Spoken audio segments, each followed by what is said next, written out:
sim racing is all about precision. But do you really know where you're losing time? Your braking, throttle control, and racing line. Every detail matters. But without the right data, you're just guessing. This is where Race Data gives you the edge. Instantly analyze your lap data, see exactly where you're losing time, and make real improvements. Know your weaknesses, fix them, get faster. Stop guessing, start improving. Try Race Data today.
Hello everybody and welcome to Suzuka for the third round of the Radical Sim Racing European Championship here on iRacing. It is time to go racing once again. We were here on RaceSpotTV on Friday, of course, for another great instalment of Radical Racing. Well, this time round it's a little bit different. 1 hour races, 2 pit stops to be made throughout as well, and plenty of exciting action ahead. Myself, Ian O'Leary, JR Gregory, taking you through another round of this championship. It's been fun so far, these first 2 rounds, JR. We've got the classes properly sorted now into pros and AMs. Nobody's going to be moving around from here, and it is going to be the same exciting racing once again here from Suzuka, this week's official circuit. Yeah, really stoked to be here at Suzuka. We're arriving here back-to-back Formula One circuits. This one, of course, is set up back in 1962 by Honda Car Company and home to many excellent F1 races. And who can forget that controversial finish back in 1989? But yeah, Ewan, this track really is well suited to these radicals. These high-speed corners take advantage of the mechanical grip and the downforce. Couple of trouble spots, though. These radicals can be a handful in lower speed corners, which we certainly see in the Casio Triangle and Kobayashi Hairpin. And also, this fixed setup tends a little bit toward understeer, and so grinding those front tires through the S's, there's really no way around it. Overheats those front tires, and you got to make up for that by trail braking every other opportunity you get around the circuit.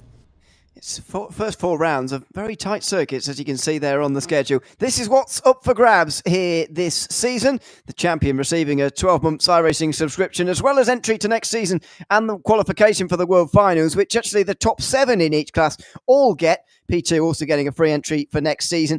The next 7 get a chance to, or they do qualify for the Last Chance World Finals qualifier, which takes place the week before the actual World Finals. The teams champions receive a track each and a free entrance to the next season, as do the vice team champions this season. So far, we're early on in the points, but still worth taking a look at the pro and AM standings.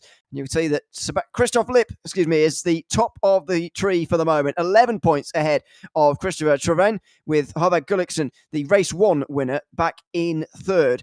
Sebastian Lipp has a bit of a gap back to him, with Andres Friedrich next. Then it is Oscar Soltero, Anthony Lendoff, James Barry, George Gonzaga and Dennis Kirikopoulos to round out the top 10 in the pros. In the teams, we've got the Inner Race E-Racing Team 2 leading by 80 points right now, quite a large margin, but that second place, which is all up for grabs in the pro standings, Nix Esports Inner Racing E-Racing Team and the 2 IGO Coatings teams are all very, very close. Those 4 covered by just 31 points after 2 rounds.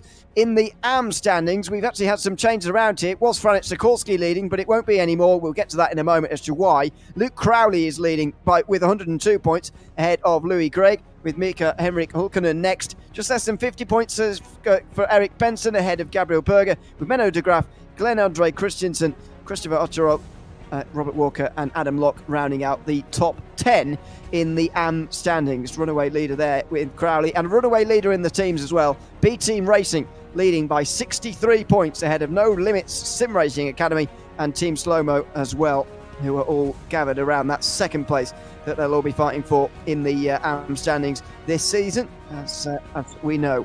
Let's have a look at what happened last time out at the Nürburgring in an exciting second round of the championship.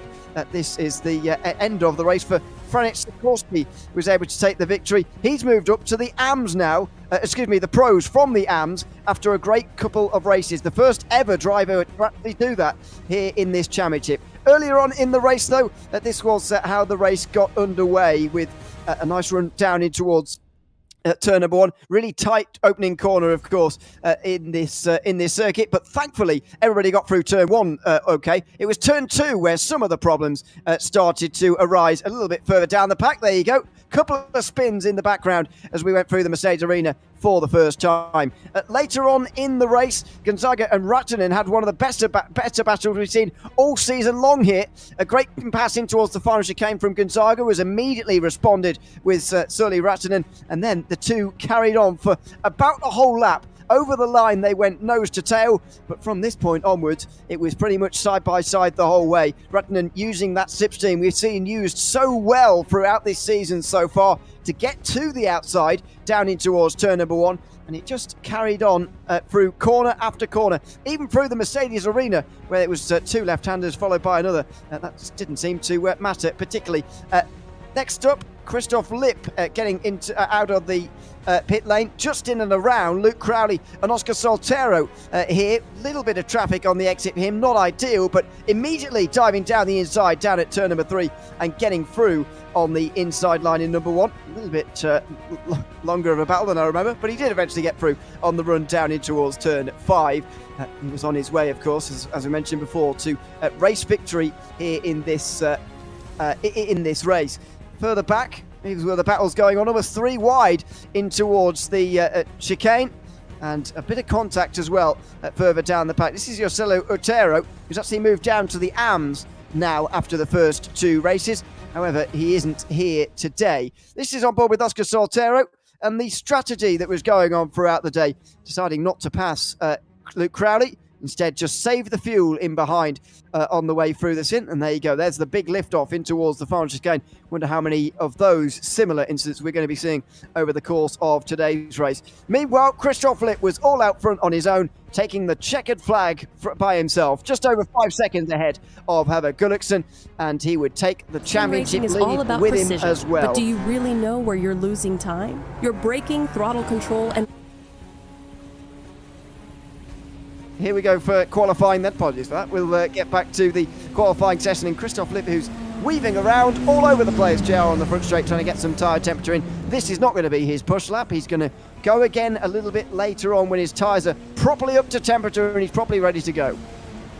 Yeah, and Lipp residing pretty regularly at the pointy end of the field. It'll be interesting to see the choices that he makes here at Suzuka. And here's the section I was talking about earlier, this S section, really tough on front tires. You got to be patient. There's a temptation to just kind of ride the understeer and let those front tires grind, but that Ewan is not sustainable over an entire 60-minute race. And as I said, after torturing those front tires through that section, you got to take advantage of all your trail braking opportunities. As we watch Lipp come out of Degner 2 under the iconic overpass here at Suzuka. Hard braking now down into the Kobayashi hairpin. Got to be very patient there. Very easy to overcook that one. Also easy to overslow, ironically enough. Got to be very careful on the throttle. And we'll watch Lipp now entering into Spoon. A nice trail braking opportunity right here. And then the second part of Spoon, diabolical off camber. The apex is over this little rise, and you got to hit this one right, Ewan, because you want to get this mad dash down the. This is actually the longest straight of the course as we head into iconic 130R. And if you're a GT3 driver like me, you get a little nervous right here, but not in these radicals. It is flat. You've got to steer very precisely right there, but it can be done flat. And Lip's going to start his qualifying lap here. Another hard braking section. Got to get a good exit right here to get a good run down the front straight. And that is how these laps unfold. And we'll see if Lip can put down a hot one right here. He's still weaving around trying to get some tyre temperature in here. James Barry jumps up towards top. Saw Friedrich going quite quickly in the first sector. I'm not sure whether he's continued that on through the second. Yeah, so. Up to second place. There you go. 2 tenths away from James Barry, just not quite as quick. But looks like Christoph Lipp way more interested in getting the tyre temperature in for those final couple of laps. This is a solo session, it's worth reminding you. And so it doesn't particularly matter about the traffic around. In fact, it doesn't matter at all where the traffic is around. But James Barry has set the fastest lap time so far. Still a couple of lap times to come across here. Howard Gullickson is about to complete his lap, just under 53.9, and that's not going to count by the looks of things. Here in the final corner is Oscar Soltero. We saw him in his strategic battles throughout the way of the Nürburgring race a few moments ago. He'll be hoping that he doesn't get caught in behind some of the AMs like he did in the last round, as he qualifies now in the front of the field. That's a good time. Up to second place for Oscar Soltero. Much better than we've seen from him so far this season there in qualifying. Yeah, pretty good run by him, getting down into the high 153s. I think there is still some time on the track. Track temperature pretty cool right now, only about 23°C. So we should be chipping away down into the lower 153s, I would think. And we're still kind of waiting for Gullickson and Lip, the elite front end of this field, to kind of see how qualifying is going to settle out. But Barry looking good so far with that 153.8. He is first time round.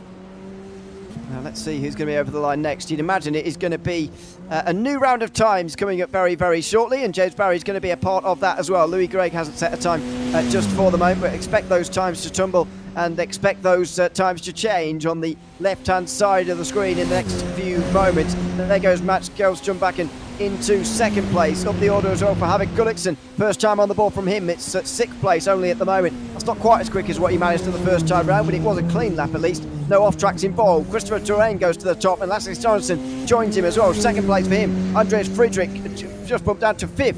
As Christopher Larsen moves up to 4th. James Barry doesn't seem to have improved, but he's stayed exactly where he is. This is David Niemek down the back end of the field in 24th, trying to get up towards Luke Crowley and Eric Benson, who are currently 1 and 2 in the AM standings, and they're going pretty well as far as the qualifying positions are going as well. He's going to join them, is he, up towards the front, or does that not count? Doesn't look like it quite counted for him that time around. So Christopher Touraine now leads. I said it would change a lot on the left-hand side, and it certainly did. Expect another load of big improvements here as well. Neither Christoph or Sebastian Lipp have got anywhere near the front yet, so there'll be 2 to add to the mix. Yeah, pretty a little surprised to see where Gullickson is sitting right now, and really quite surprised to see Barry's initial lap time hanging on, still sitting in provisional P3. So he definitely put down a heater kind of right out of the box, and was expecting some of these second and third laps to eclipse that by quite a bit. And so far, Barry hanging on. And where is, on that note, my goodness, yeah, some of our faster guys still not reaching into the top 10 right now. So I don't know if people are having problems with offs, but qualifying being a little uncooperative with some of our faster drivers. The Lipp brothers are 31st and 34th as things stand. So we'll check in on them in a few moments' time. Manager Graf makes it over the line. That's a decent improvement for him. 55.0. It's up to 23rd. Now then, Sebastian Lipp might have something to offer us now as he makes his way into the final corners at the start for a new round of times. That Franit Sikorsky puts himself up towards the top. He is now a pro driver, and you can absolutely see why. And you can see why Christoph Lipp, we were all waiting for him.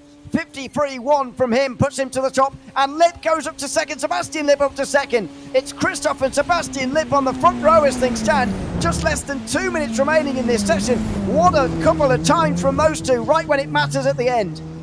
Holy cow, and you kind of felt that coming, Ewan, that Christoph was going to have a hot one. you saw him really taking his time. And, you know, part of this iRacing tire model is very similar to real life. You have to heat these tires slowly. If you want them to do you right, you got to do them right. And we saw Lip taking 2 laps to get his tires up to temperature. And pro tip, kids, take a look at that time. Look what he was able to do and learn something from that. Lip flying.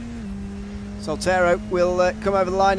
Not quite the first 53 for him of the day. He does marginally improve, and he actually gets a place from that marginal improvement as well as he goes up to 11th. The Nix Esports driver, and that is going to be knocking on the door of the top 10, but not quite inside of it just for the moment. Rudolf Nagel is currently 6th. Haven't seen much of him so far today, but he's found himself on row 3 as things stand. Leading the line, by the way, of the times here is Menno de Graaf in the AM Championship, but he's not one of the front contenders for a big time here. Franek Sikorsky is going to be next over the line just after him, and he is going to have a decent chance at getting up towards the front because he was briefly on pole a few moments ago, if you may remember, but both the Lipp brothers and indeed Andreas Friedrich all got through. So can Sikorsky respond with a lap of his own here at the very end? It doesn't look like it. He was just a bit slower. Can Christoph Lipp put this beyond any doubt maybe at the very end of this session? The answer is no, not quite. He doesn't go quicker himself. He's now going to be praying that nobody else can go quicker, but it looks like everybody is starting to reach their limit just a little bit. Christopher Terrain didn't know. He has got the pole. 53.1 from him. Just 24 thousandths of a second quicker than Christoph Lipp, and it looks like he's stolen the pole away at the end. Wow, Tavarin out of nowhere throws down a heater, just nipping Christoph Lipp by 24 1,000ths of a second. So he tiptoes right past the 2 Lips there. You went to grab the pole. Excellent lap. Excellent lap from him, and he's taken the pole. Let's have a look at the starting grid, ready for another hour-long race in the Radical SimRacing European Championship. It's Christopher Terrain who takes pole ahead of 3 inert e-racing team drivers, Christoph Lipp, Sebastian Lipp, and Andreas Friedrich. Franek Sikorsky and Lasse Sorensen will share row 3. Rudolf Nagel is just outside of half a second off pole, with Cadell Larsen alongside. Mads Kjelstenbakken and James Parry round out the top 10, with Dennis Kirikopoulos and Oscar Soltero on row 6. Then it's Anthony Lendorf with Luke Crowley, the Ampol sitter, in 14th. He's ahead of an all-pro row 8 of Howard Gullikson and Sully Ratinen. Erik Benson and Mika Henrik Hulkonen are on row 9. Just over a second off pole for George Gonzaga and Kim-Andre Björklund rounding out the top 20, with Alexander Totem-Skaret and Ivan Bremer in 22nd. Louis Gregg and David Niemek are in row 12. David Roston and Robert Walker are next. Ole Gunnar Strensted and Menno de Graaf. Gabriel Berger and Henry Hollings are rounding out the top 30, ahead of Glenn Andre Christensen, Nunzino Pellegrino, Stefan Mellis and Guy Robertson rounding out the 34-car field. Another stacked field it is as well in this series. The Radical SimRacing European Championship off to a great start this season. 2 great rounds at Long Beach and at the Nürburgring as well. Looking forward to a 3rd great round here as well at the Suzuka circuit. Slipstream plays such a big role in these Radicals that these long flat out sections, well, there's not really any straights around this circuit other than the front straight. There's plenty of flat out sections where drafting will be just as useful for these drivers. And there are some real wild cars up towards the front as well. Franek Sikorsky recently promoted to the pros, should be starting from row 3, but at the moment he isn't there. We're going to go green without him, with a missing row 3 for some reason, and we are underway here at Suzuka. 3 wide back in the pack already, on the way down in towards turn number 1, and Terrain gets off to a very nice start here in towards turn 1 and 2. It's going to get single-filed out. In the battle for second, Christoph Lipp is going to get that place ahead of Andreas Friedrich, then Sebastian Lipp, who's going to be into 4th place as they come into the S's for the first time. Wow, and what an incredible start. I can't believe Sikorsky missed the start. You got to wonder whether that was a mistake or intentional, having his pro debut here all the way up in P5. I think he qualified, and saw him rolling out of the pits as the field streamed by. I mean, he's got an hour to make something happen here, but certainly has his work cut out for him. And Lasse Sorensen seems to have completely disappeared here as well. So I'm not sure what's happened to him, but so rarely. I mean, I've never seen a missing row 3 on the start of a race. That was really bizarre, but that's what it was, and it actually allowed the front 4 to have a bit more of a cleaner start, I think. In towards the hairpin for the first time. We all get through rather nicely and cleanly, but nobody's broken away from the draft yet. This is going to be one long line. Yeah, absolutely. And with the massive slipstream effect in these SR10s, these cars will train up on any circuit. And there's an off. There's an off. How on earth is... I'm not sure who that is, but someone's found themselves right on the access road there. I've never seen that road used before, but through Spoon Curve, my goodness, it looks like David Rolliston maybe in the inside. It was.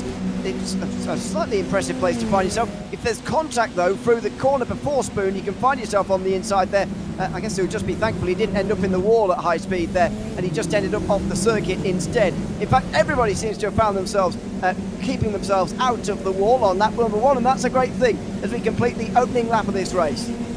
Yeah, really impressive start. It's pretty unusual, frankly, not to see any mistakes in that Kobayashi hairpin or any door banging here coming through this first section. But these drivers looking good, and you and these guys hang out together throughout the week. They practice together, they encourage each other, make each other faster, and you see a lot of trust here, a little side by side in the S's there, and that's the kind of trust and driving respect that gets built when you have a tight community like these Radical drivers.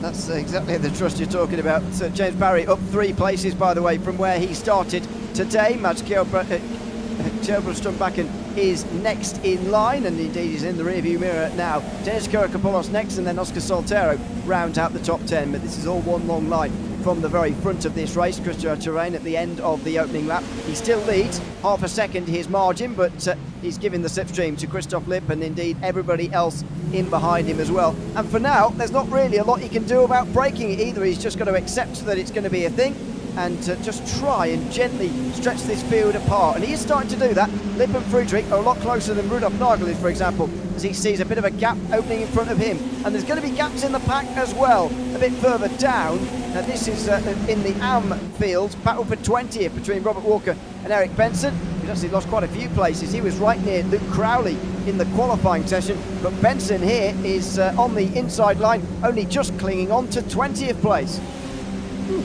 And side by side coming out of Spoon there, and that is such a critical corner to get a good exit as we take this long blast down to 130R. And as I said, you'll watch these cars kind of dip in the grass right there to widen out that entry to 130R. It is flat in these cars with these fixed setups, plenty of wing to get through there quickly and then get woed up here for the Casio triangle. And very clean so far. I mean, I don't want, oh my goodness, and there it was. I was gonna say, I don't want to jinx anybody. I just saw a cloud of smoke in the triangle, may have had an incident back there. Robert Walker just down a few places from where he was when we last saw him, and he's just been overtaken now by Strensrud and Louis Gregg, who are now going side by side themselves in towards turn 1. Soltero just got through on Kurikopoulos as well. You see those two going side by side. I think Strensrud is the one who's got through on this occasion. And no, got it wrong. Louis Gregg is the one who's through into 22nd place ahead of Ole Gunnar Strensrud in the 178. Further up, you saw a brief bit of vision of Oscar Soltero getting past Dennis Kurikopoulos. That is a change inside the top 10. Haven't seen too many of those so far, but the chances into turn 1 are decent. With 5 minutes gone, we have seen a couple of moves made. Christoph Lipp's just biding his time though, and considering there's 2 pit stops to come still in this race, and everything else in between, I think that's probably a smart thing here, considering we're only a few minutes in. Yeah, absolutely. It's certainly no problem kind of training up, taking a breath, getting into rhythm here. And really all the pressure right now is on Tavarin, and Lipp and Friedrich behind can really take a breather, save some fuel. I will say, Ewan, that the fuel goes through into these radicals through a drinking straw. So saving a couple liters through lift and coast and through drafting the car ahead translates into much shorter pit times. And when the pit sequence gets a little closer, we'll kind of talk about what we're expecting to unfold there. But Christoph Lipp really has no reason to press right now. Plenty of time and plenty of reason to take advantage of that draft for the time being. Out of the Casio triangle they come, and onto the front straight. Is Christoph Lipp going to do anything about this now? As see side by side, a bit further back, even Bramer is involved in this. He's going to get back into line behind Kim-Andre Björklund. Way back in the pack here. It's notable, isn't it, that there aren't too many side-by-sides inside the top 10, but plenty going on outside of it.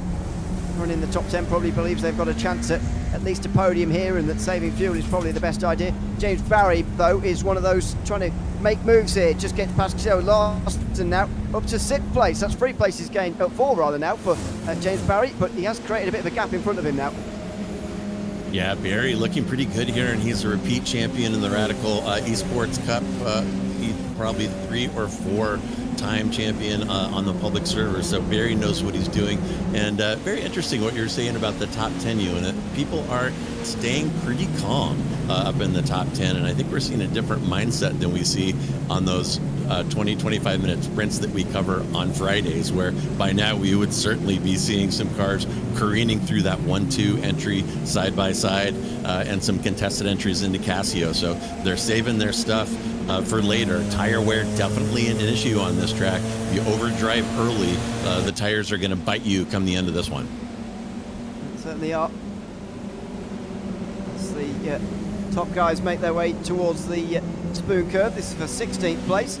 Andre Bjorkland and Eva Braber were side by side out of the final corner. We saw it a few moments ago. Now they're the ones trying to make the moves here and get up into 16th place. Side by side into 130R. It's not a place you normally see side by side, and Bjorkland is indeed just going to get through there. A little bit of cooperation as well always helps from the driver that you're passing. Now Bramer trying to do the same and move up to 17th place. Oh, around the outside for the first bit, inside at the second. Bit of a squeeze, but look at how much time you lose. This is why the guys up front aren't fighting. Time loss is very significant. Bramer nowhere near Bjorkland anymore, just as a result of one move. Here's the battle though towards the back end of the top 10 where it is happening. So Tero down the inside of Gilbertstrom back in, and that is into 8th place for him.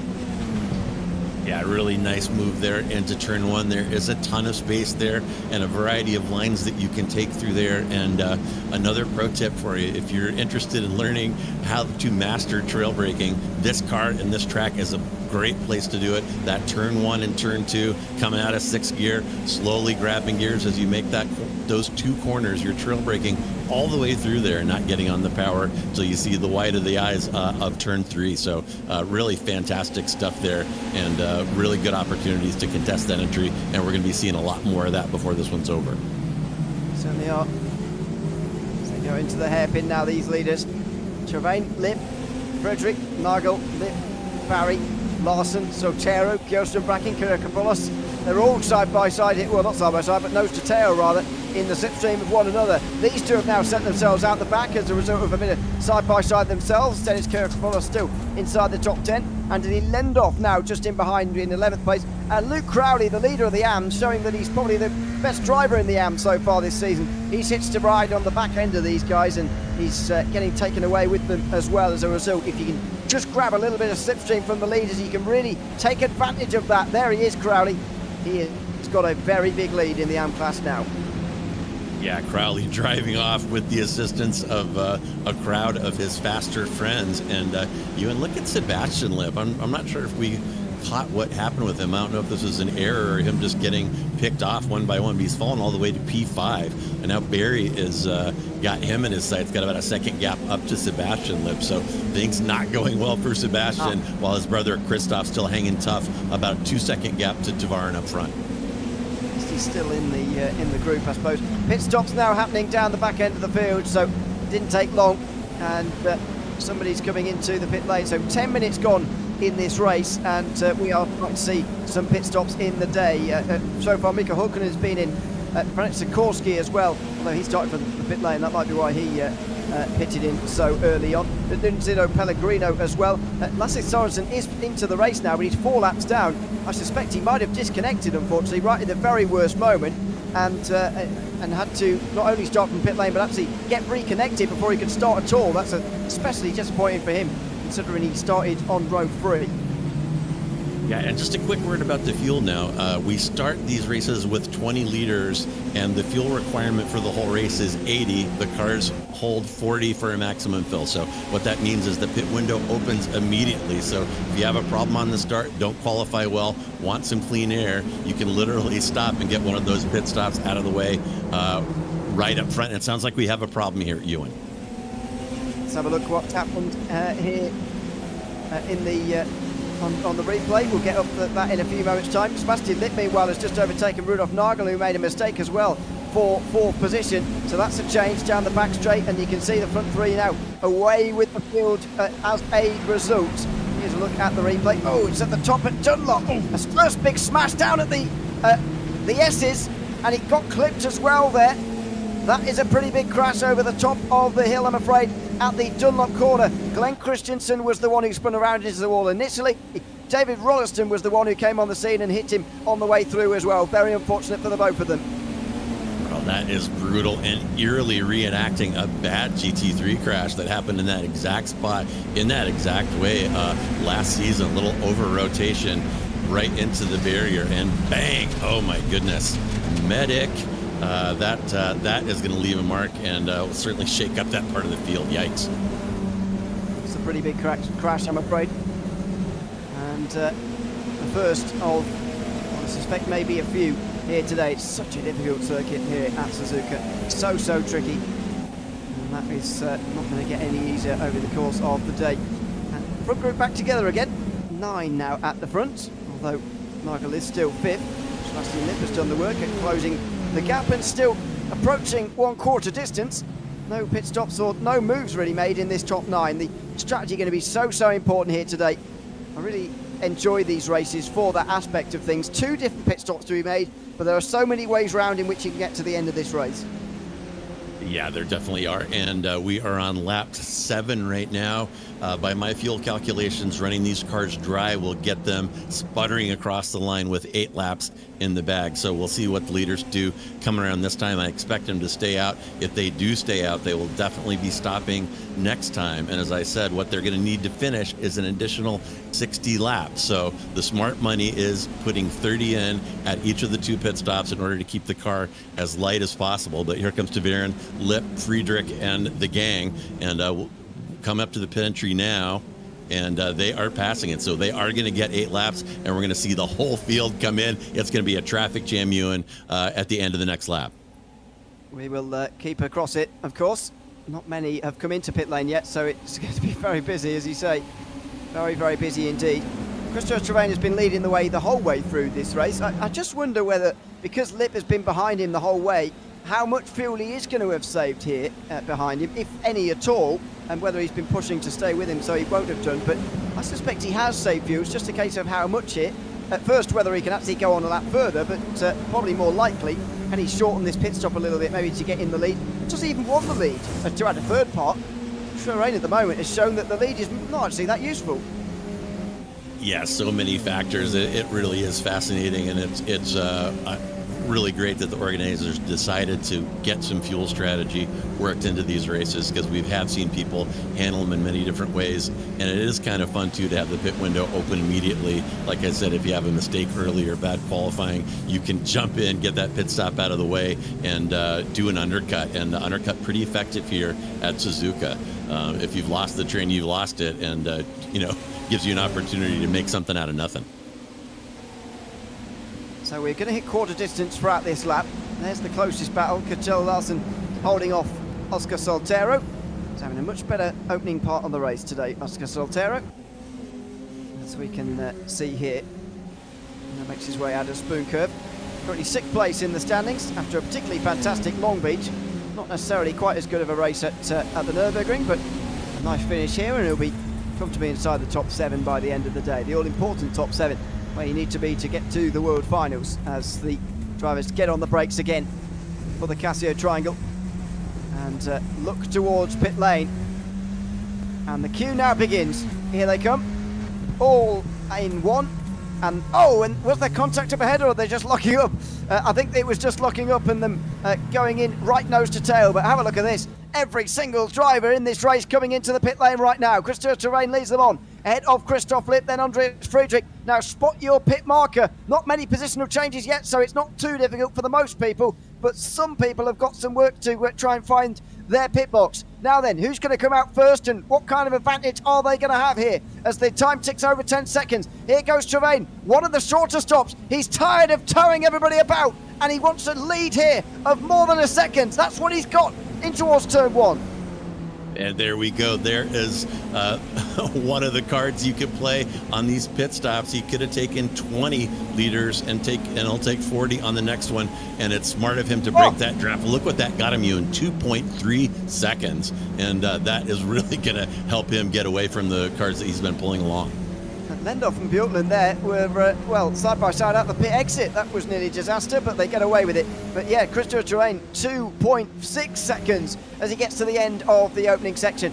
And the next 6 all in one line, although not quite as close together as they were before. And James Barry having to work hard to get involved with it as well. So not really sure who to say has got the advantage really at the end of this first pit stop cycle. It's really hard to work out, and indeed it might be impossible to work out until the end of the next part of the race. But Friedrich, is worth noting, took 1 second longer than Terrain.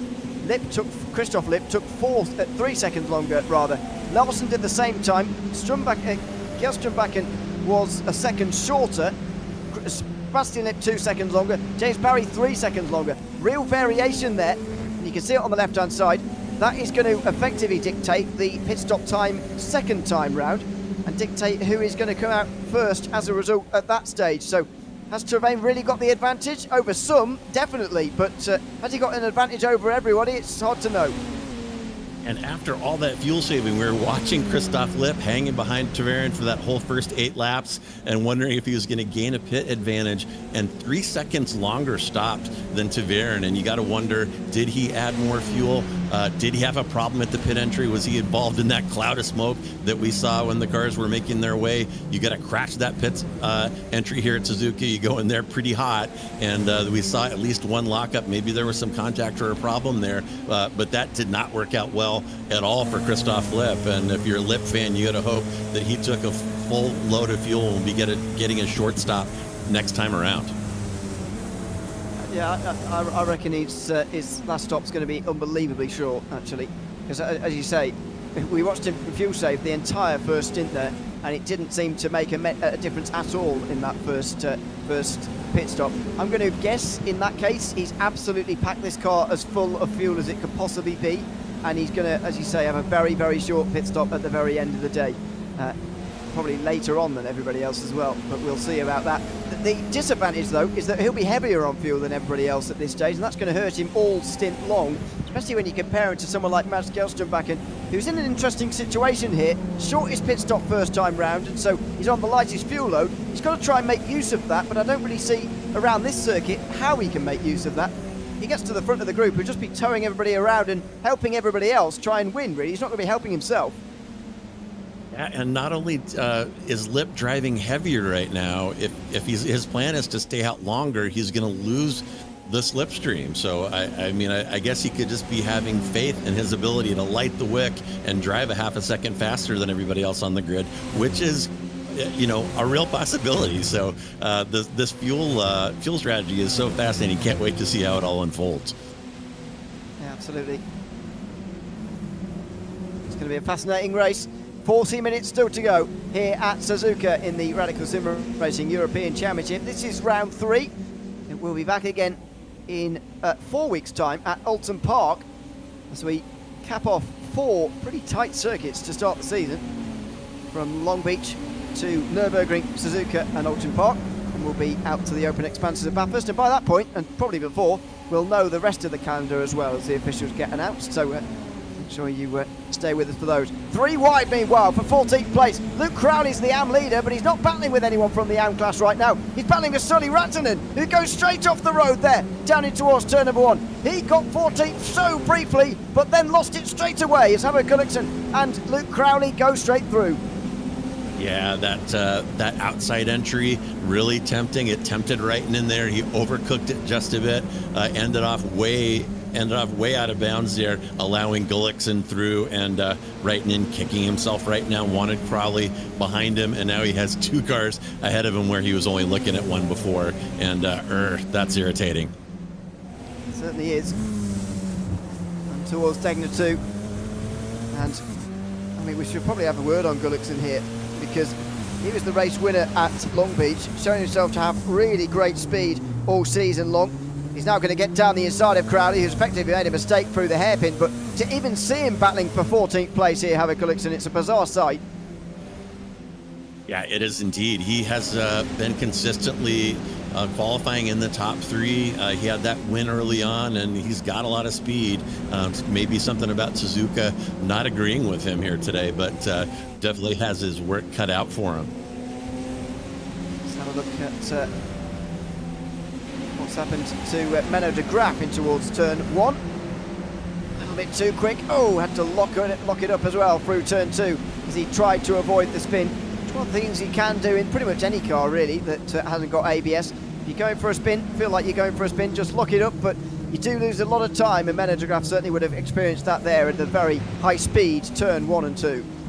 Yeah, and de Graaf you're always kind of flirting with disaster, trail braking down into turn 1 and 2. Like I said, really critical to trail brake all the way through that combination to get the maximum time through there, but really easy to overdo it. And you also have to kind of keep your brake bias adjusted properly and keep fiddling with it as your fuel burns off. And de Graaf caught out there. He was fortunate to keep it going instead of completely looping it, but those tires aren't going to be too happy right now. It's going to take them a little bit to bounce back from that spin. Yeah. Or near spin. Yeah, I'm going to call that a spin, to be honest. That counts. On board with Sikorsky. What a great drive from him, by the way. 17th place, and his early pit stop is really starting to bear some fruit now. He decided that very early on it was time to come in, about 4 laps I think before everybody else came in. He was in a lot of traffic because of the pit lane start that he had. Still don't know quite why he decided to do that, but it's really halted him in this race. Early pit stops worked out well, but it does mean he's going to have a early second stop to make. This is Alexander Trovim-Scarrett into the second Degner by the looks of things. It looks like he's gone too wide through the first Degner and straight on into the wall of the second. He rejoins very nearly in front of Henry Hawlings there, who only just sneaks past him. It's a classic Suzuka mistake to make at the 2 Degners, that is, unfortunately. And it looks like he may well have done just that. Hopefully he didn't do too much damage. Yeah, we'll take a look at it. And Degner is one of those risk-reward places. Oof.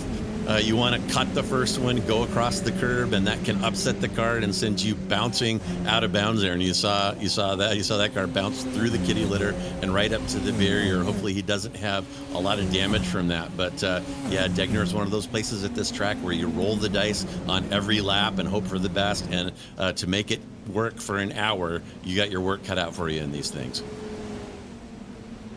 That was a big moment down at the Degners. This car getting away from him pretty quickly there. And a shame to see. As Franz Sikorsky moves up to 16th place. There he goes down the inside and through on Sully Reitinen in the number 7.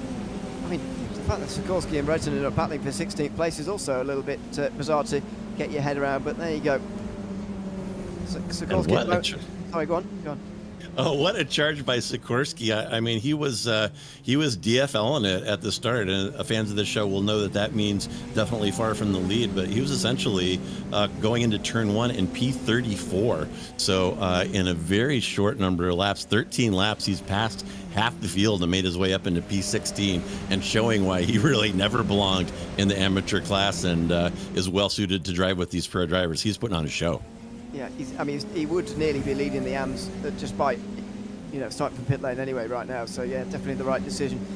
What do we read into this? Christopher Terrain and Andreas Friedrich probably over the last 3 laps maybe gained just under 4 tenths. I mean, I can't quite decide between myself who should be gaining time on the other at the moment, but obviously any time gained is good news for Christopher Terrain in his lead right now. Yeah, and something to keep in mind, too, you see the matching liveries but with Friedrich and Lip.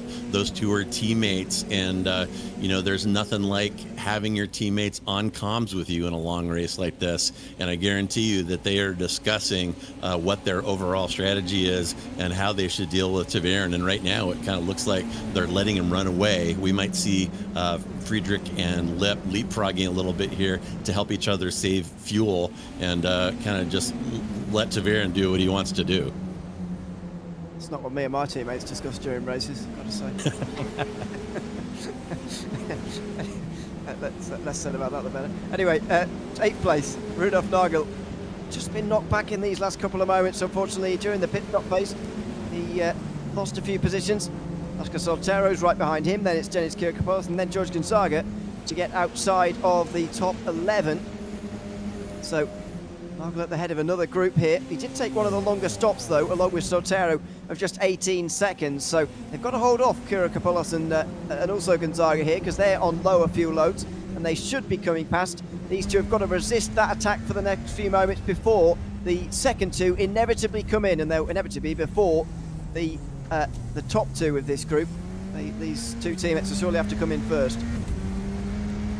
And just hearing that Sikorsky that we were just talking about is back in the pit, so he's trying some double undercut wizardry here after working his way up into P16, and seems a little early to me, and there's about 33 minutes left, so he's going to be running that thing dry for sure on this second fuel load. Interesting. Sikorsky's been in for nearly a minute, what I can see. That doesn't look quite right. So yeah, something looks wrong for Suzuka, and something looks wrong for this car as well, by the way. And they were running quite close together. So putting two and two together, there may have been an incident between Andrei Lendov and Franek Sikorsky. We'll try and get to the bottom of that. The Casio triangle, or they get through the Casio triangle, I should say. Sikorsky certainly has been into contact. Not sure about Lendov for the moment. I haven't got word of that just yet, as we are. It's a solo incident, so it's separate. Sikorsky was having a great drive through the field. Unfortunately, he puts his nose into the barrier. That's why it was an early stop. He said it was too early. Well, that's the reason why he's got repairs to do. Yeah, and my goodness, that is tough for him, and any of his fans that are looking at me over the commentator's curves, my apologies, but yeah, a little over rotation through Spoon there, and bang off the barrier. And here is another problem. And who is this, Ewan? Lendov again. He's been driving like this for ages, though. It looks like the parameters of that car are not quite right suspension-wise to me, but I don't know why he drove through the most of that lap and then tow right at the very end. That was a little bit odd from Anthony Lendov. Unfortunately, he's going to drop down to the back end of the field. Christensen and Rolliston are both out of the race so far. They're the only confirmed retirement after their big smash over the top of the hill at Dunlop. So that's a shame for those two, but not unsurprising after we saw the incident. This is Cadell Larson holding on to fourth for now, ahead of Gersten Bach and Sebastian Lipp just in behind them as well. The gap's growing though. Lipp and Friedrich are getting away from these two, and I wonder what they can do about it. Maybe a bit of pump drafting in towards 130R. Oh my goodness! Now my recollection is that is not permitted in this league, so I might have to pull out the rule book and take a look at that. It's awfully tempting when you've got a big gap in front of you and you want to use some cooperation to close that down, but I don't think that is permitted if that is what was going on.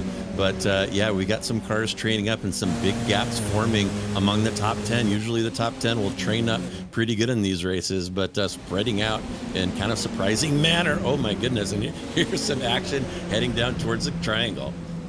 Hulkonen and Berger side by side, and he is going to stay ahead there. Hulkonen ahead of Gabriel Berger out of the final couple of corners. They weren't actually hitting each other, by the way. They weren't pump drafting, but you know what I mean, the reverse draft, if you like. Get as close as you possibly can without hitting them in front, and you can just push them along a tad. Free wide, meanwhile, in towards turn one. Louis Gregg clutching that inside line very, very tightly, and it works for him in the end. Hulkonen can't get through. Berger might well get through on him as a result. Side by side into the S's then. Round the outside through the first bit, gets in the inside at the next, but it doesn't mean the outside for the next part, and it goes on and on and on. Hulkonen will keep the place ahead of Berger, and Ole Gunnar Strensrud is next in line as well. He can't quite get through either. Through into Dunlop as we just cross the halfway mark. It's a similar story to the first stint, actually. The battles outside of the top 10 are quite often more interesting than the ones inside of it. Yeah, absolutely, and I love those contested entries into turn one. As I said, there's about 1 million different lines through there, plenty of space for cars to go side by side on that entry and test each other's bravery and test each other's brakes, and you saw it happen right there. Clean, respectful, and exciting racing. And you're right, Ewan. We saw some of the best racing at the Nürburgring, kind of back in this part of the field, and it's unfolding the same way today. It's absolutely wonderful to watch. I'm sure it will liven up at the front end late on. just for now, it's about the fuel game. Well, this is back in the pack for even Bramer. They keep Eric Benson behind. Benson's second place in the AM field at the moment. Currently 4th place in the standings. After finishing, or DNFing actually, I should say, at the Nürburgring round of this championship. Looking to bounce back and get back towards the front, gain some points back on Crowley as someone's into the pit lane there, just up in front of these guys. So that's Sully Reitinen. Benson, meanwhile, will go down the inside and get through on Braber. Final half an hour then, Joe. I guess the pit window's open for the final time if Sully Reitinen is coming in now. Yeah, I would think so. And I wasn't paying attention to what he did on the first one, whether he took a short or long fill, but that is kind of a clue that we may be seeing some people who took a short fill early to try to create space, gain an advantage on the people around them. We might see them starting to trickle into the pits. And who was on that list? I'm going to say Tverin. So we'll keep an eye on him. He definitely, as we pointed out, had about a 3-second advantage on stop time from Lip. And so that might mean that we might be seeing him in pit lane shortly. We'll see. Oh, where's out the pit lane? Is it Sully Reitinen?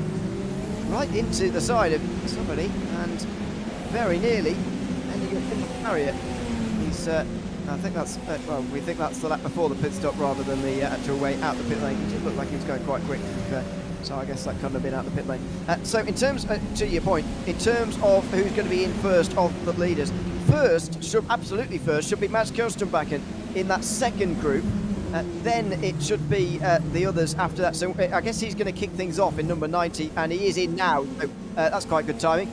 He is in and will be taking one of the longer fills here. So next in line will be Terrain, as you were saying. Kjell Larsen should be quite close next in line as well. They probably won't be able to go that many more laps. Maybe even they're coming in at the end of this lap. Yeah, I would imagine so, and we'll certainly keep an eye on Tverin. It's going to be in his interest if he wants to maximize the advantage that he gained on that short fill earlier. He's going to want to run this tank dry and take the absolute minimum, of course, when he does stop. But you got to think that a pit stop imminent for him as we watch these beautiful SR10s going through the S's. Man, I love Suzuka. What a fantastic course. It's a fantastic circuit to drive on. Not always a great circuit for racing, as we've learned in all specifications of cars. However, in this series, it's certainly bringing the action. Now then, this is a bit of a disaster for Mads Kjellström. I bet he was hoping that he could just get out in 16th ahead of these guys, but the worst thing possible has happened. He's right in behind them here, and this is going to slow him down a lot. Yeah, that hurts. And who are we riding along with now? Oh yeah, riding with Mats, and look at that red in front of him, folks. If we haven't pointed it out, those are the class designators. So Strumbakken driving in pro, looking ahead at Stensrud, Berger, Krieg, and Hulkinen right now, and whatever dice he rolled on that pit stop came up snake eyes, because he is going to be stuck behind traffic here for foreseeable future. And that's going to be a bit of a worry for the likes of Terrain and Larsen here, who have got to pit in this time round. Terrain's in, and Larsen will follow as well. Lip will have to be very careful there not to rear-end him, but he's managed to just skip around, and so Kjell Larsen's into the pit lane without problems. Terrain the same. Down pit lane they come, and where will they come out as the two exchange for third pit? James Barry has been making so many overtakes today. He's now into third place, ahead of Sebastian Lip. Where is Terrain going to come out in relation to that big group? He's got to get out ahead of Mika Hulkinen, otherwise he's going to be in big trouble for this race. You'd imagine, because he was a few seconds in front of Kjellström, he won't quite be in the same problems as him, but we'll see. There come the battles actually. In fact, they're a long way behind. There they go through. That's Benson who just slips through. That's not a disaster. He has got one driver right in front, and it is an AM, but that's okay. Larsen has just got it right. There he is, just in front of Hulkinen. That's exactly what Kjellström was trying to do.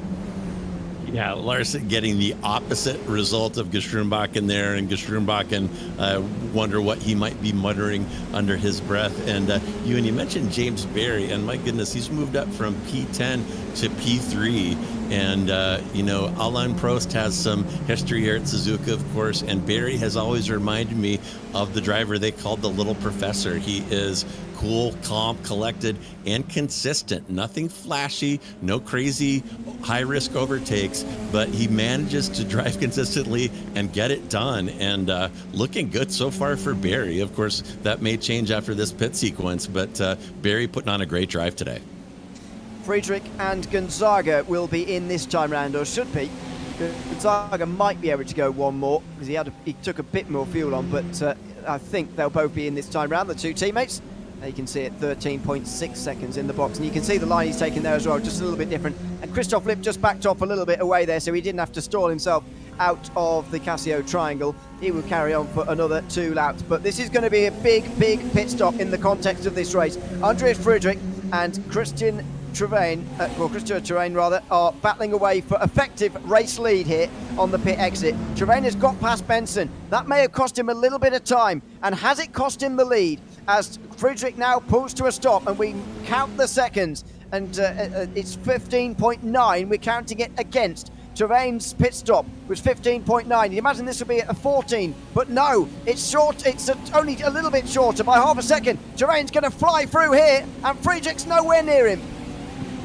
Wow, and man, oh man, I hope Travain stops by and speaks with us after this one if he ends up with a good finish. I would love to pick his brain about this fuel strategy. I'm nerding out a little bit on it here, but as we said at the beginning, this is a little bit of spice that the organizers of this league have thrown into these races, and it really has provided some exciting and unpredictable happenings during these races. It's fantastic. Absolutely has. This is Stefan Mellis recovering from a problem, locks up into the Casio triangle, takes a trip through the gravel at the end of the sequence as well. So then, who's coming in this time round? Should be Sebastian Lipp. George Gonzaga didn't come in, so he did get enough fuel on board to go one more. Dennis Kirkopoulos might be in this time, but there's a question mark against that. Kim-Andre Björklund should be in this time round as well from the top 10. So the big one from this round is going to be Sebastian Lipp. You'd imagine, though, based on what we've seen so far, he will be behind Travain, who might even be putting himself into a situation where he can have more than a second's worth of a lead, and that is going to be the key important thing here, really. So then, to the final corners, and no, Lipp saved enough. He's been behind Barry now for a couple of corners. He's saved enough for one more. Yeah, so interesting here, and we'll see if they swap positions here. And again, it's great to have your teammate on comms to kind of work through some of these fuel save issues and some of these strategic issues. Easy to think of these races as a solo endeavor, but it's really better with a friend, for sure. Yeah, lots of stops this time round. Not all from people who needed them. Gullikson didn't necessarily need to come in that time, but he's decided that now's the moment. Kirkopoulos, Gonzaga, Björklund joining him. Ivan Bremer's also in. Friedrich will go past all of them, so will Christopher Travain. None of them really contending for the podium places here today. Larson is 5 seconds behind Friedrich, but he's out ahead of all of those guys I just mentioned, having just come in. So that is a very, very big win for him, if you like, Kjell Larson. Yeah, so, Tverin right now, looking at the timing tower, looks like he's got about a 3-second gap on the next driver with 2 stops under his belt. That's Friedrich. So the fuel strategy looking good for Tverin. That's Kjellström now cleared the traffic, but the damage has been done. Unfortunately, they're about to do some more damage to some of the other contenders. Actually, Gonzaga, Kirkopoulos, Björklund, Gullikson, they're all there, next in line. Now, I say doing some damage as if they're doing something wrong. They're not. They're just riding their race, and that's absolutely fine. But it is the constant problem when you're a pro driver. It's what makes these races so interesting, because if it was easy to do the undercut, everybody would be doing it. But the fact there are those other drivers who are not quite on the pace of the leaders means that it's a bit more difficult to execute the undercuts quite as much as you'd want to, and that keeps it very interesting. Otherwise, the undercut would win every time. Yep, and Lipp going through again is going under the starter stand for lap 22 now, as Sebastian Lipp and Barry are going to stop for fuel, and keep an eye on that interval. Tverin about 30 seconds off the lead right now, and that's kind of the pit window that Tverin's banking on. So we'll see how these guys do coming out of the pits this time. He's He's in a really strong position here, Christian Terrain, the Long Beach winner, having a little bit of a down race at the Nürburgring last time out, but he is absolutely back here.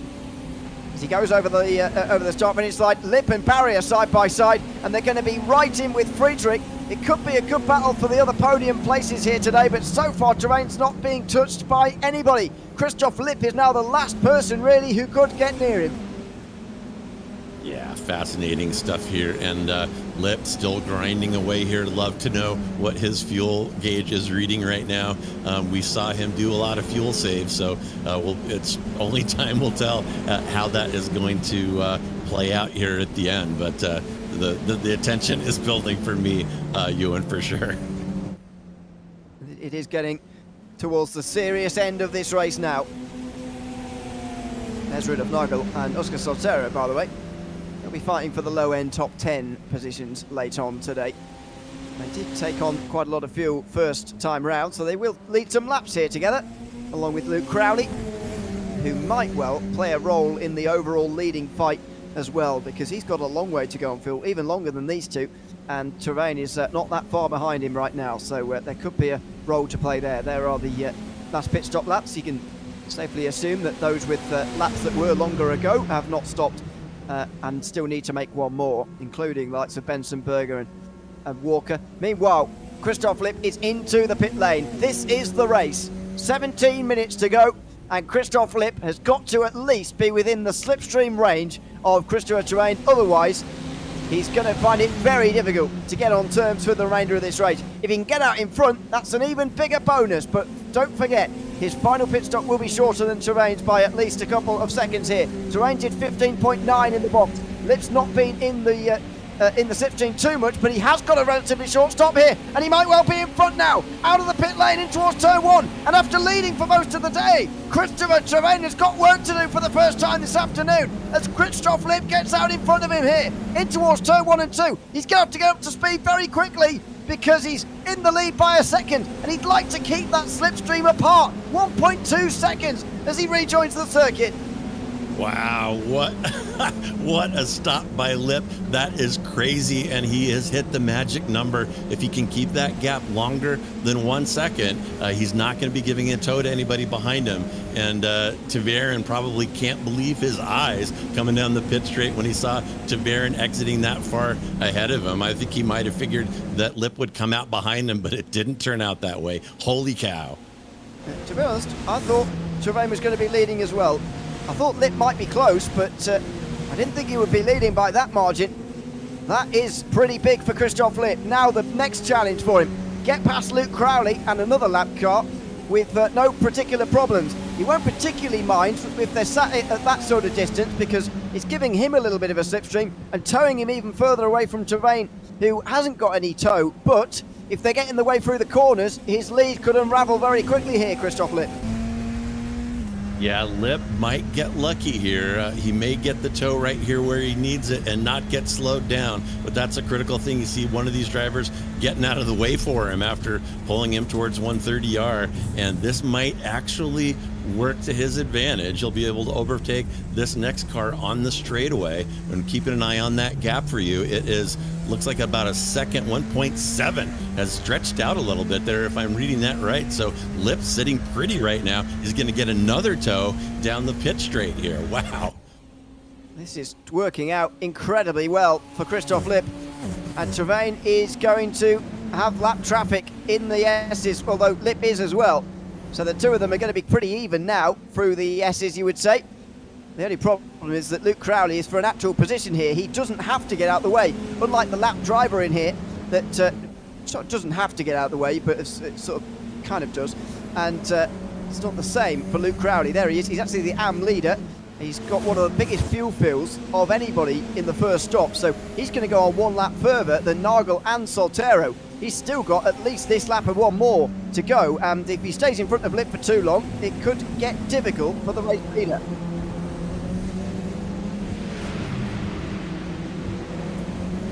Yeah, interesting. I'll take a look here. Go ahead.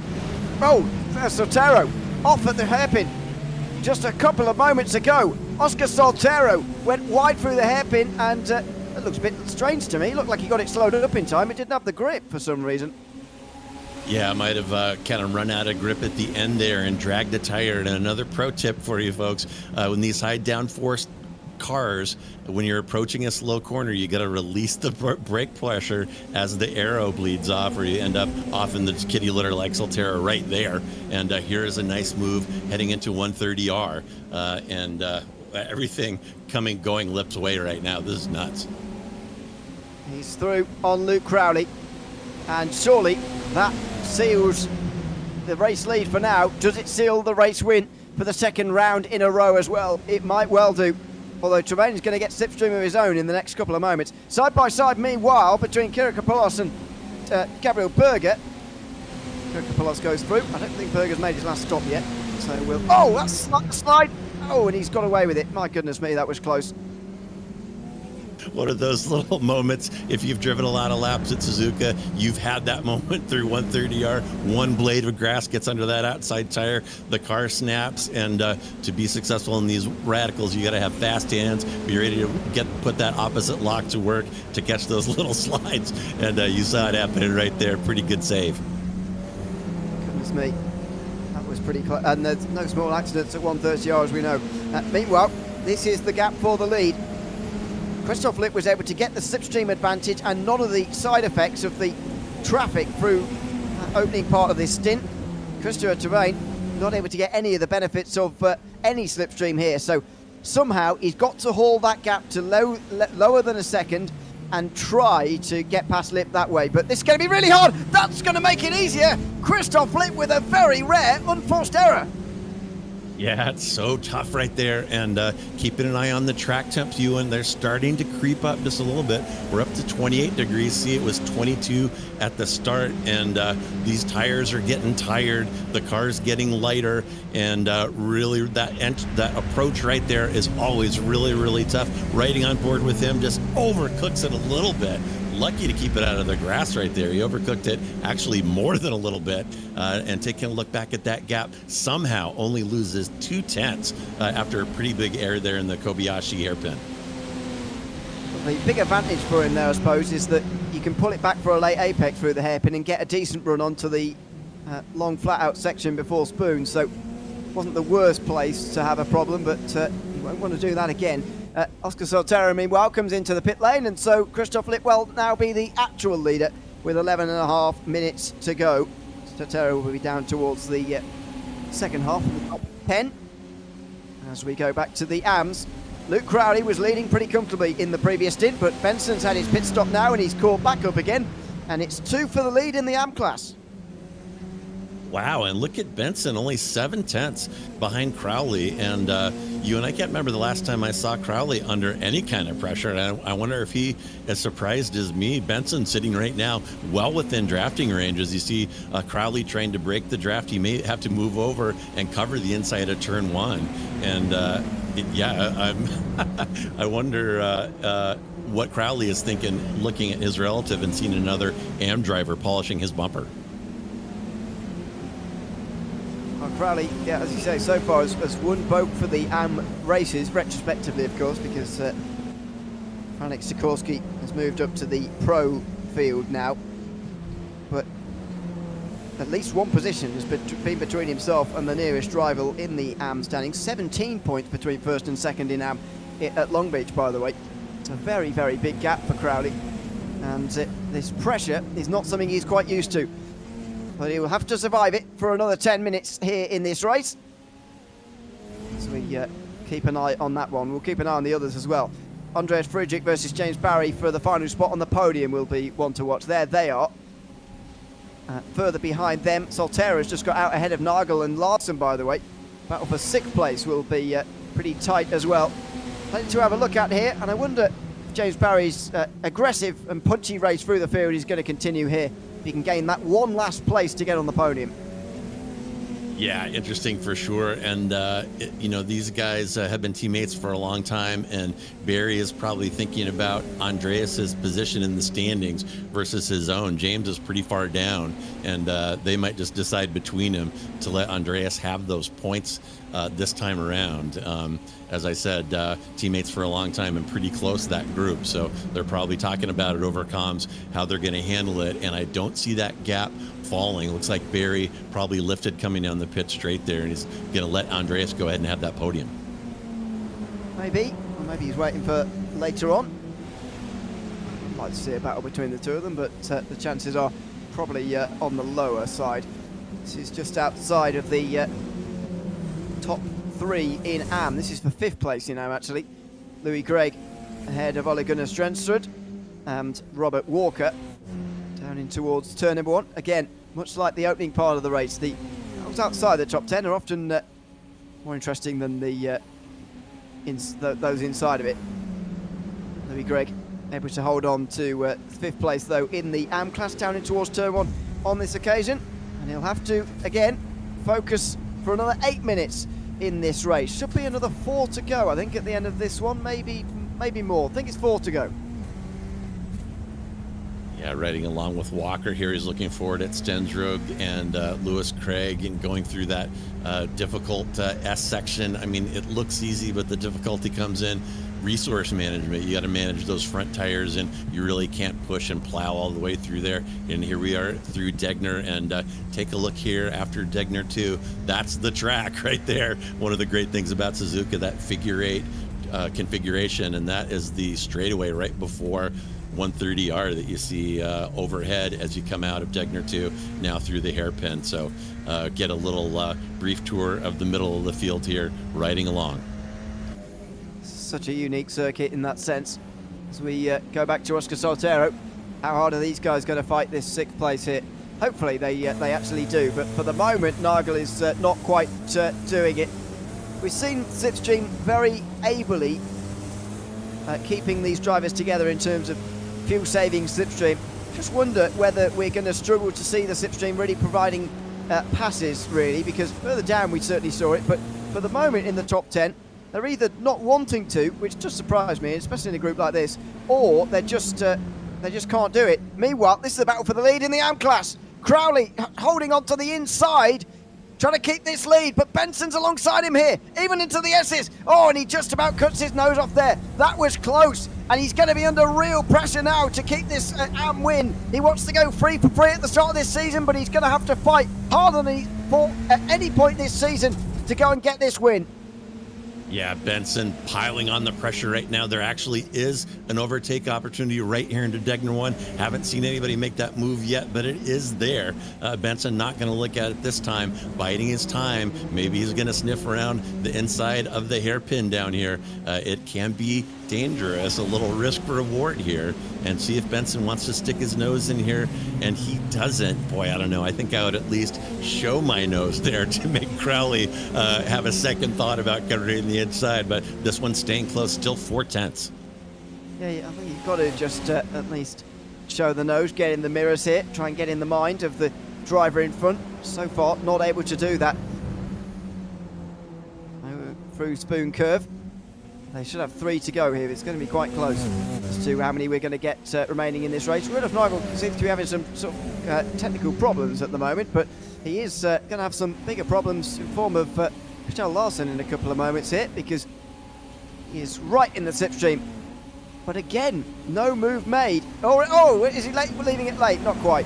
So I can't quite get behind or understand the tactics of that.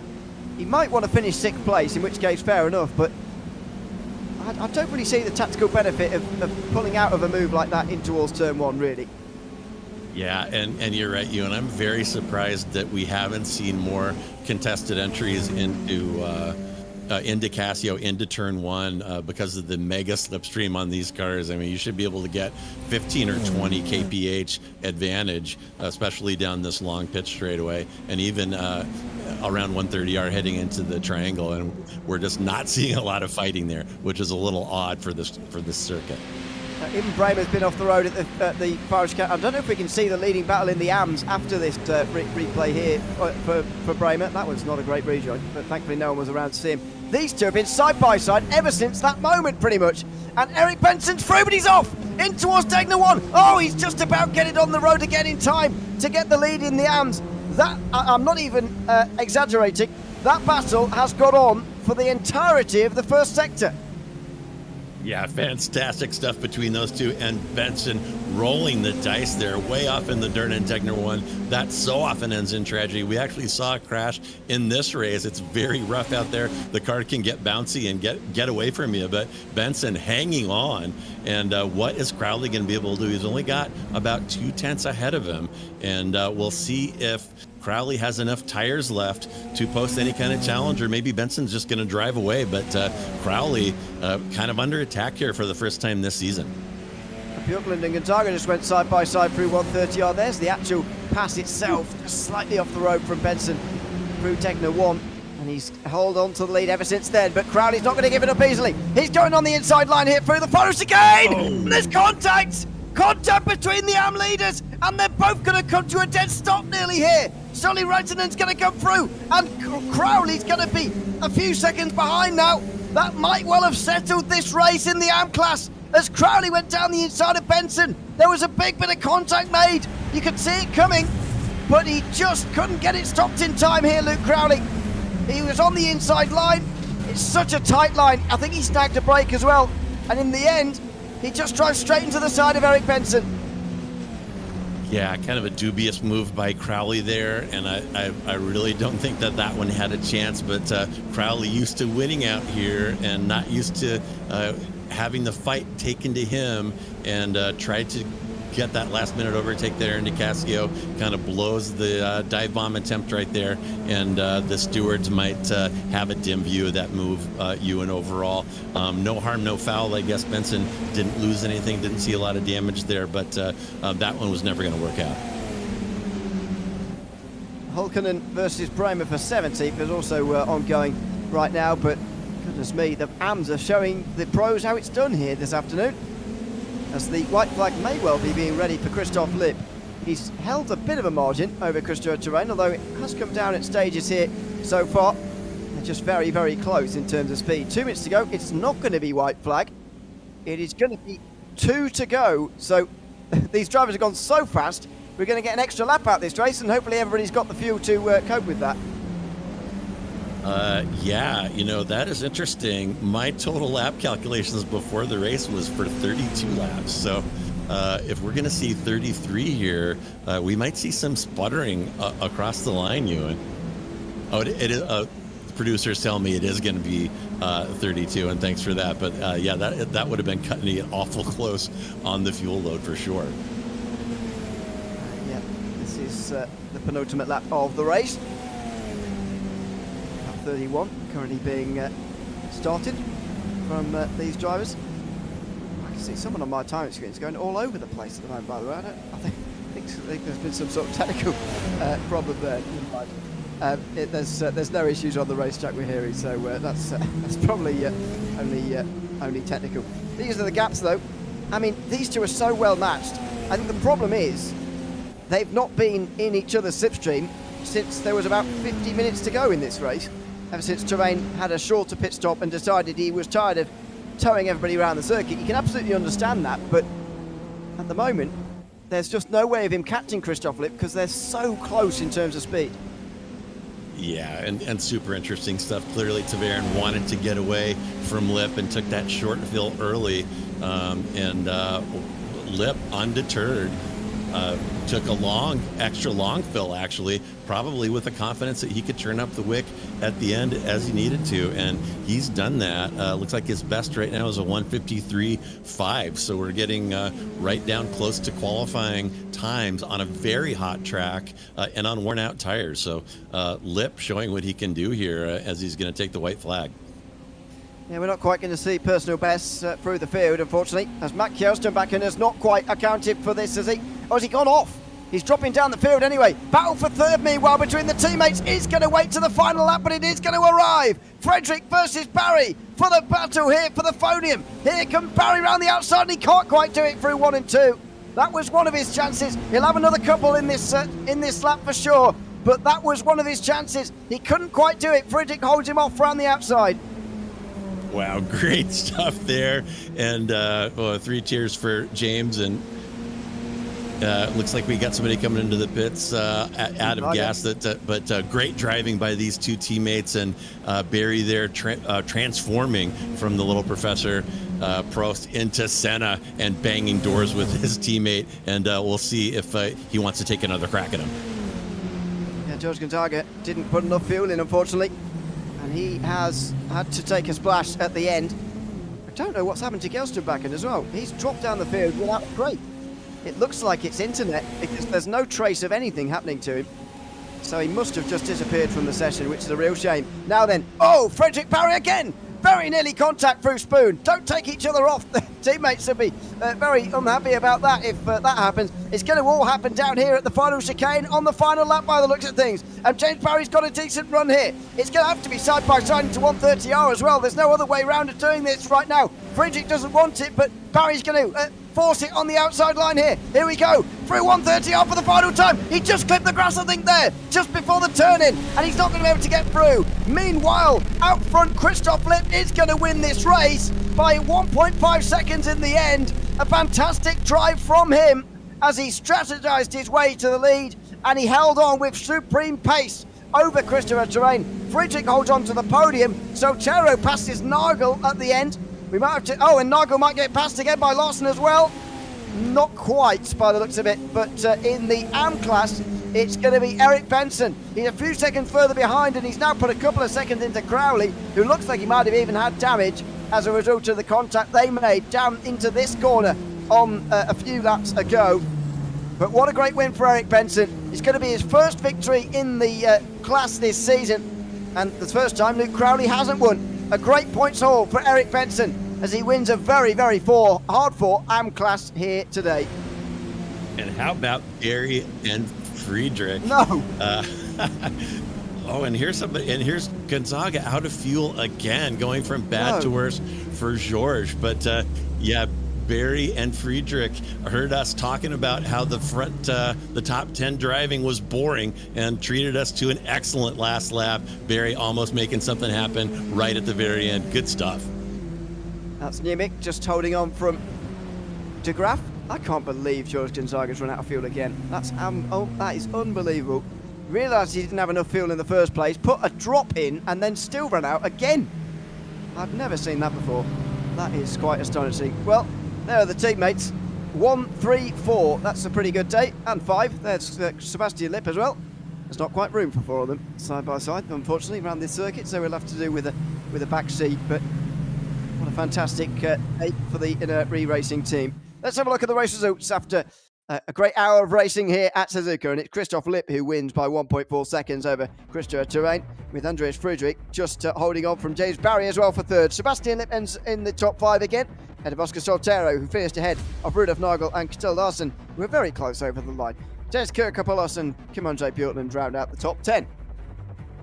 Ove Gulliksen recovered to 11th, ahead of Sully Redden, who got past Eric Benson after his battle with Luke Crowley.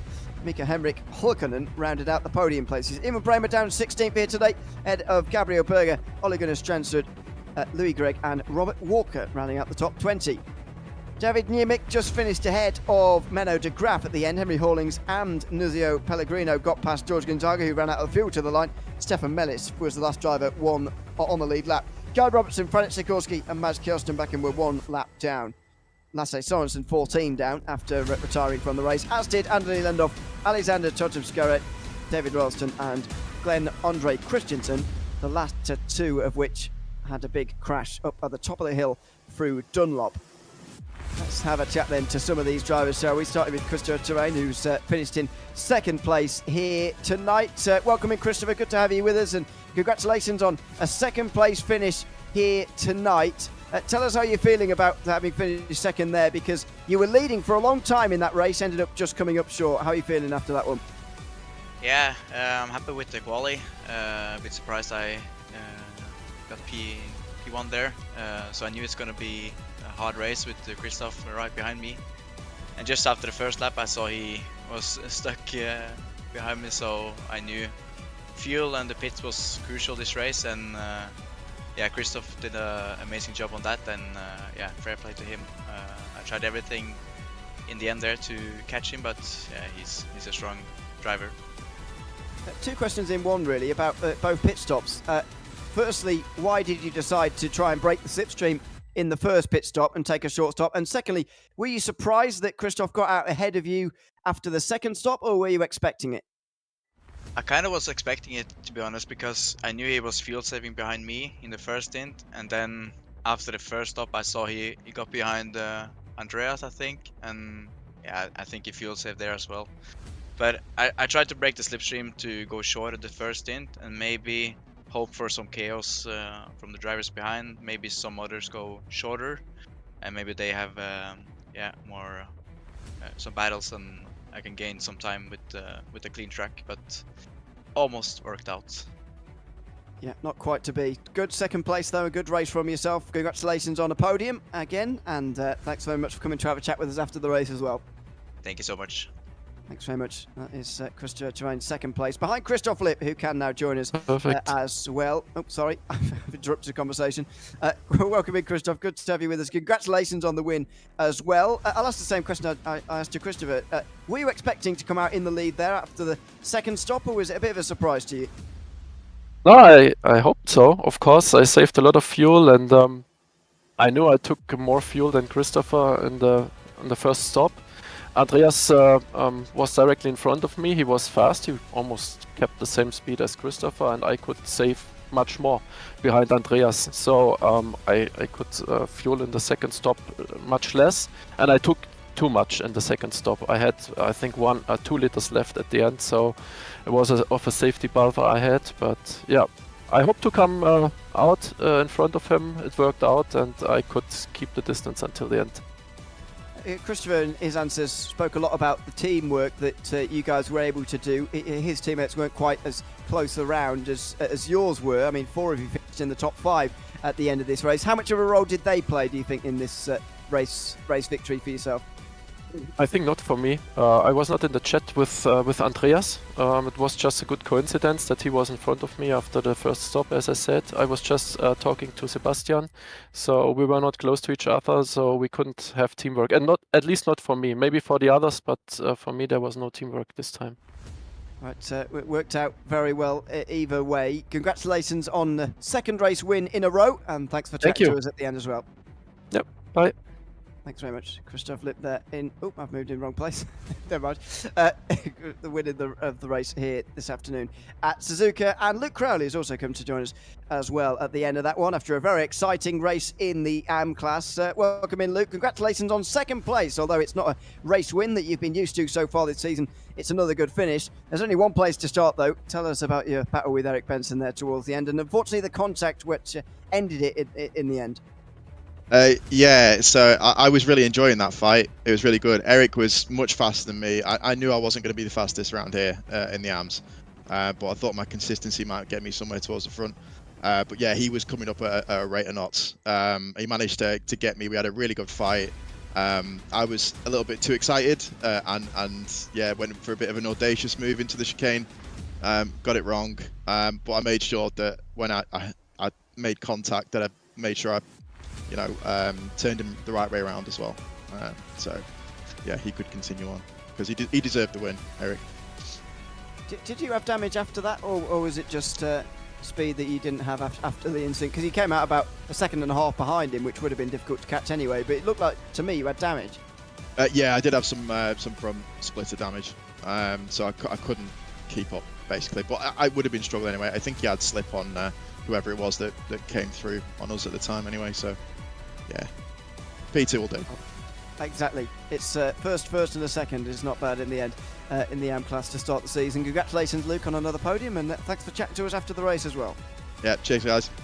Thanks so much. Luke Crowley, second place in the AMs. Let's jump back to pros now, where James Barry had a great fight. We're missing a couple of the other interviews, so we might as well have a bit of a chat with James while he's here. Congratulations, James. Not quite a podium in the end with Andreas Friedrich just hanging on. Tell us about that late fight between the two of you. Yeah, I thought I'd come on Andreas's behalf to the interview because he's still too shy to come for an interview. He said when he wins a race, then he'll come. He's never done an interview before. He's still not confident enough in his English. But yeah, just an amazing race. I mean, for me, I screwed up my qualifying kind of badly. I wasn't where I should have been. But coming through the field, did some really nice overtakes on the 2 IGL coatings guys. and then just pushing for the whole race like crazy to hang on to the leaders. Trying to work out fuel as well, and that got me onto the back of Andreas. And then again, it was just constant pushing every lap. He's super fast, a bit faster than me here, I think. But I was able to hang on and just force him into these little mistakes at some point. And yeah, it culminated in just that last lap, desperate attempt. Looking back around 130R, I could have been a little bit tighter and hung it side by side possibly, but I was just too scared of making contact, especially at the first race of the season at Long Beach. I don't know if you remember, but we made contact there when I was trying to pass him as well, so didn't want to repeat that, but otherwise, yeah, amazing race. Yeah, it's a bit of an outlier now in your season, Long Beach. You'll be moving on up again after this, excuse me, after this performance here today.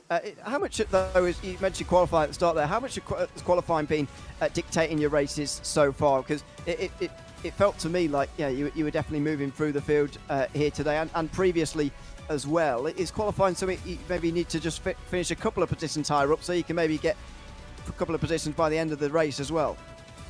Yeah, qualifying for me is something that I've always been kind of insecure about. I always, feel pretty nervous for qualifying. First race of the season was a bit of an outlier because we had that open qualifying session and I just got it completely wrong in that one. Second race was okay, but today again, my best lap in the end was my first lap, and then every lap after that I was just making little mistakes, getting off tracks. So yeah, gotta just keep working on that. It's really a mentality thing because you go into practice and you do laps fine, then you go to the real thing and just these tiny errors, it's nip and tuck, but just one tiny error ruins the whole thing. I mean, at the end of the day, I was able to salvage it today, but it would really help me if I could improve a bit. Yeah, I remember the feeling. It's very difficult. I know.